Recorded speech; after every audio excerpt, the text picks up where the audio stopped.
pessoal, belezinha? Mais uma vez com vocês para dar continuidade ao nosso bate-papo sobre trigonometria, sobre ciclo, circunferência trigonométrica. No nosso último encontro nós falamos um pouquinho sobre seno e cosseno dentro do ciclo trigonométrico, como que é a estrutura, o funcionamento do ciclo e como que seno e cosseno estão presentes dentro do ciclo. Agora nós vamos trabalhar um pouquinho sobre a tangente dentro do ciclo trigonométrico e uma parte importante para o seu Enem também, que é saber fazer a bendita da redução ao primeiro quadrante. Vamos lá então, gente? Então, como nós vimos na última aula, o ciclo trigonométrico ele tem dois sentidos de rotação. Eu posso girar tanto no sentido horário ou no sentido anti-horário, ok? Esse sentido aqui é o meu sentido horário, sentido negativo. Esse sentido aqui, o sentido anti-horário positivo. Nós conversamos sobre isso.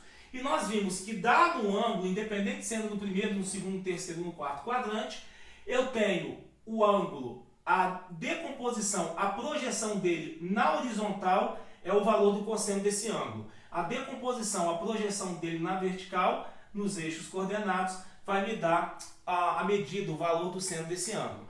E onde estaria a tangente nesse caso, Paulinho? Gente, a tangente ela tem um eixo especial. A tangente, o eixo dela é aqui à minha direita do ciclo, é uma reta tangente passando pelo ponto aqui de tangência na origem, na contagem aqui no zero, tá certo? Então aqui se localiza o meu eixo da tangente. E como que é determinada essa tangente? Simples também. A tangente ela sempre vai ser determinada pelo prolongamento do ângulo até encontrar o eixo da tangente.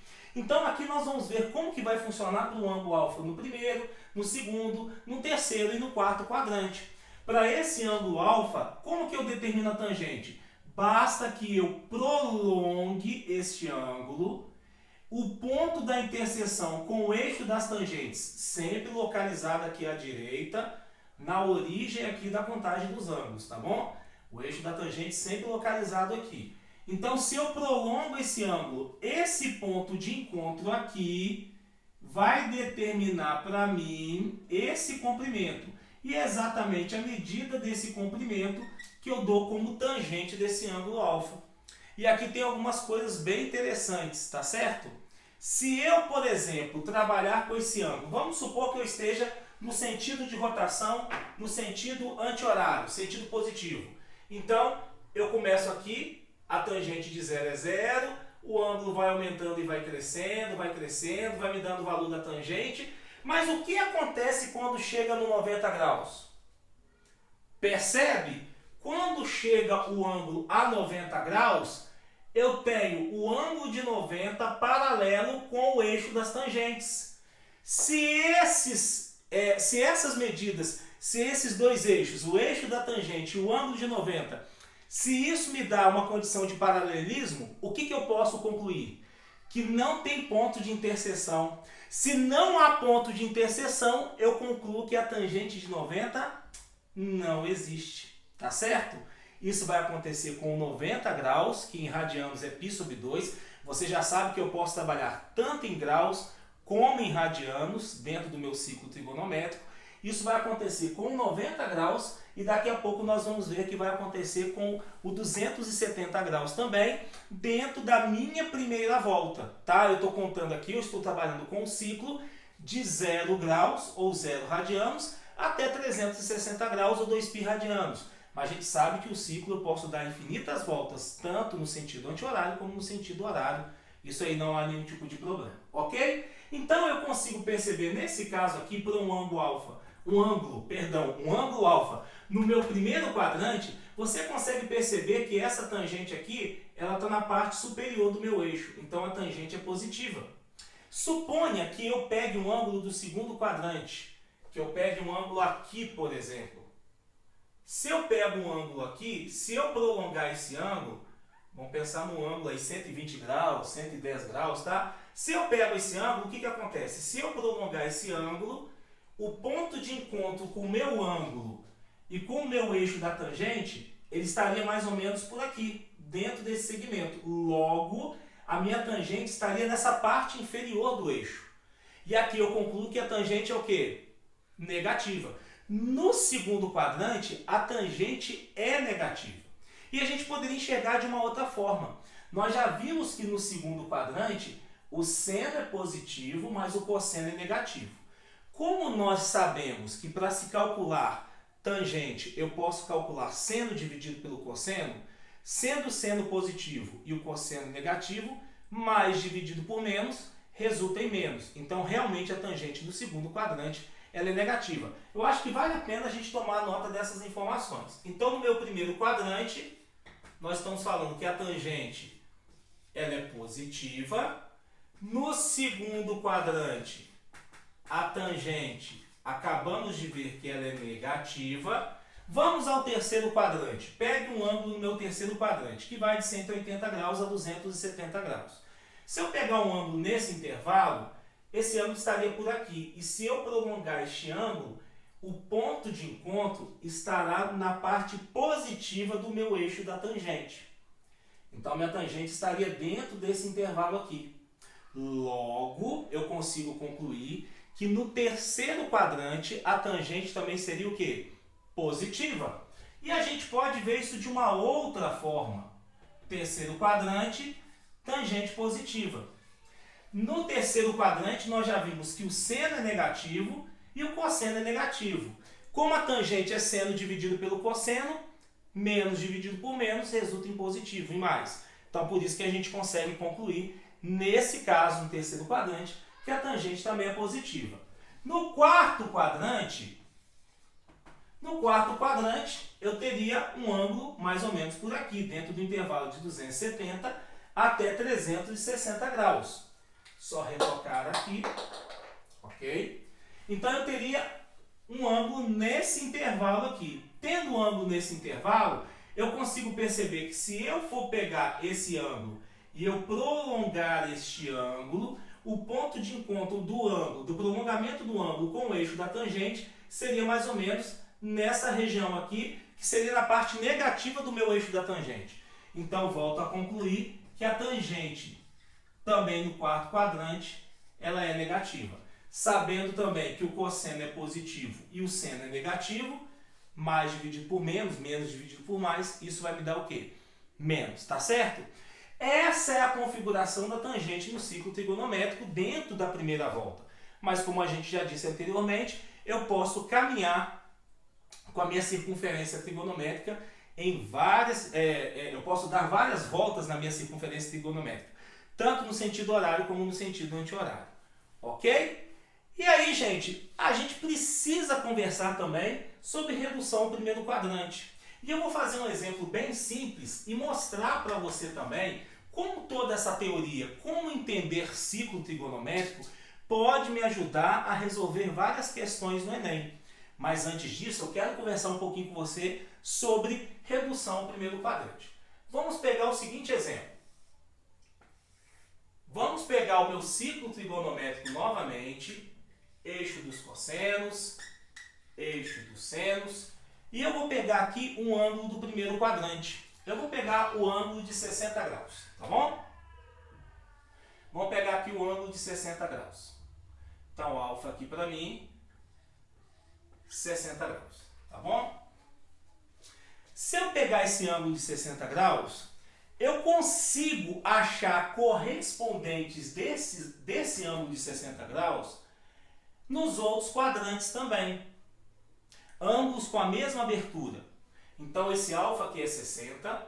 Vamos pegar aqui no meu segundo quadrante, no terceiro quadrante e no quarto quadrante, ângulos que se correspondam com 60. Ou seja, ângulos que têm essa mesma abertura alfa de 60 graus. Alfa e alfa. Tá certo?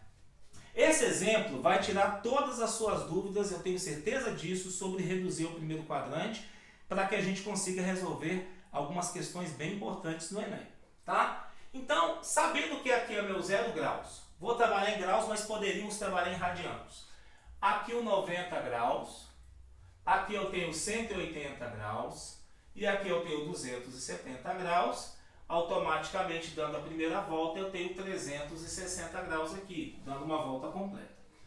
Se cada uma dessas aberturas aqui são ângulos de 60 graus, você concorda comigo que esse ângulo que está aqui é o 180 está aqui, mas voltando 60 graus, porque a abertura é de 60.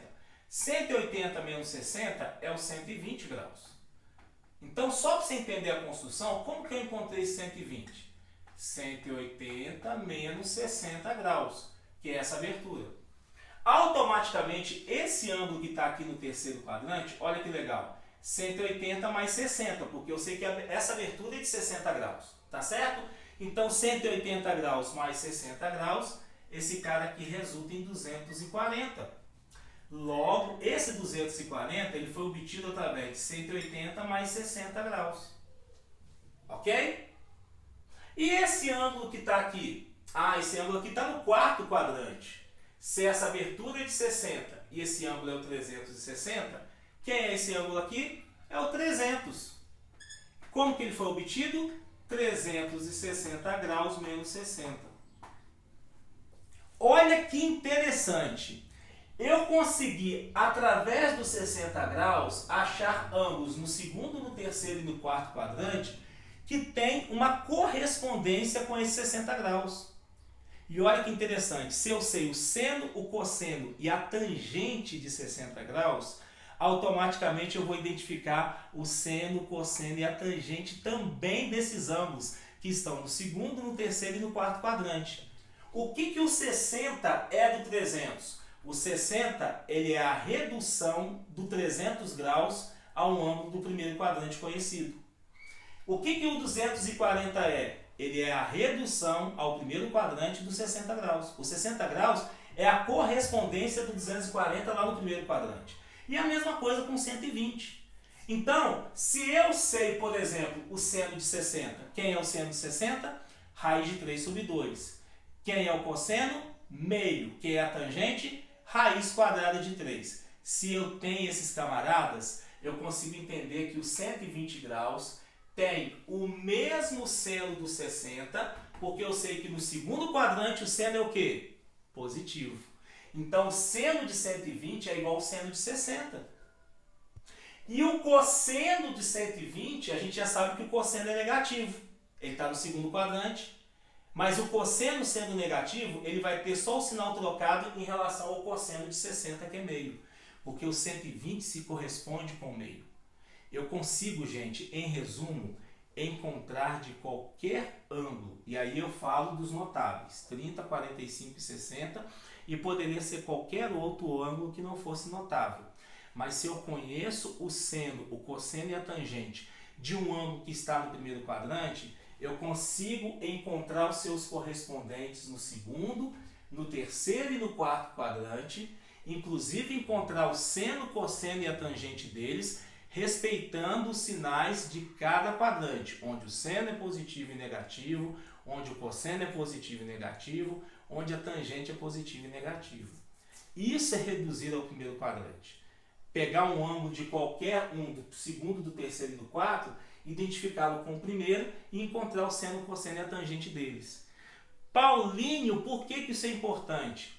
Porque na prova de ciências da natureza eu estou usando isso o tempo inteiro. Na prova de matemática também, independente se é em graus ou se em radianos. Eu trabalho com trigonometria num plano inclinado, por exemplo, não é verdade? Lá na física. Trabalho dentro de ondulatória, não é verdade? Trabalho também dentro da prova de matemática. Não faltam oportunidades para se trabalhar seno, cosseno e tangente. E um bom domínio do ciclo trigonométrico me ajuda a entender e resolver questões onde não quer dizer que diretamente vai cair uma questão de ciclo, vai cair uma questão que envolva diretamente o raciocínio do ciclo trigonométrico.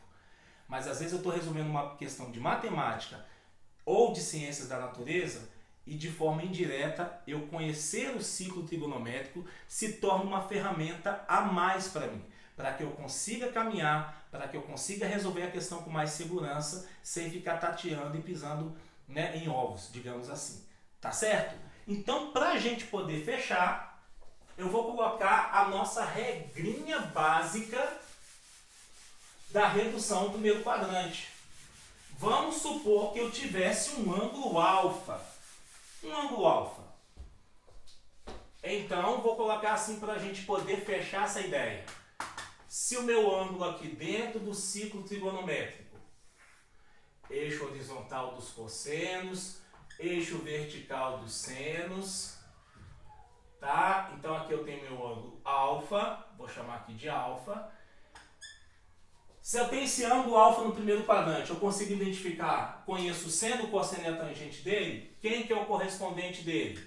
Se aqui era 180 menos 60, porque o meu alfa era 60, a minha regra se resume em 180 menos o valor do alfa. Se aqui é 60, aqui é 60. Se aqui é 20 graus, aqui é 20 e assim sucessivamente.